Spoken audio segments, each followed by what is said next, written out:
හරිම ලේසියෙන් හවස තේ බොන වෙලාවට ඔයාලට හදාගන්න පුළුවන් කෑම වර්ගයක් හදන්න තමයි මම අද කියලා දෙන්න හදන්නේ. මේ තියෙන්නේ ඔයාලට ගහකින් කඩා ගන්න පුළුවන්, කඩෙන් ගේන්න පුළුවන් දෙල් ගෙඩි පුංචි පුංචි කෑලි වලට කඩලා වේලාපුවා.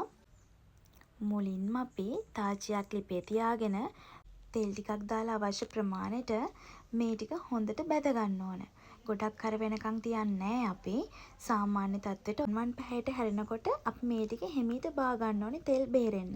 හොඳට අහුව වැල්ලා තියෙන වෙලාවක ඔයාලට මේ වගේ ටිකක් වේලලා ගෙයින් අරන් තියාගත්තාම මෙන්න මේ වගේ රසම රස කෑමක් ඔයාලට තේ බොන වෙලාවට ගොඩාක් වටීවි. ඊට පස්සේ අපි ආයෙමත් තාච්චිය ලිපෙන් තියලා මේකට සීනි වතුර එකතු කරලා ලුණු චුට්ටකුත් දාන්න ඕනේ අවශ්‍ය ප්‍රමාණයට. මේ විදිහට දාලා හොඳට මේ සීනි ටික අපි පැණි කරගන්න ඕනේ. හොඳට උණු වෙනකන් මේ විදිහට තියන්න ඕනේ. ඊට පස්සේ අපි කලින් සාදාගත්තු ටික මෙන්න මේ විදිහට පැණි වලට එක් කරලා හොඳට ඒ හැම එකේම තැවරෙන විදිහට කලවම් කරන්න ඕන. ඊට පස්සේ ඔයාලට මෙන්න මේ විදිහට සුදු පාටට තෙල් වල පැණි වැතිරුණු පෙනුමක් ඒවි.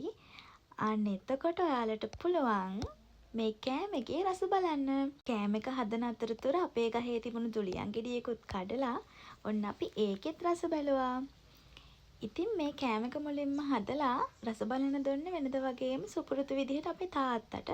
ඉතින් ඔයාලා බලන්නකෝ එයාගේ රියැක්ෂන් එක කොහොමද කියලා. ඇත්තටම මේක මාරයි. මම මේ හදන කෑමට නමක් තියෙනවා නම් ඔයාලා යටින් කමෙන්ට් එකක් දාගෙන යන්න.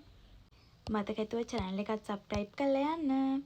අපි ආයි වීඩියෝ එකකින් හම්බ වෙනකන් හැමෝටම bye bye.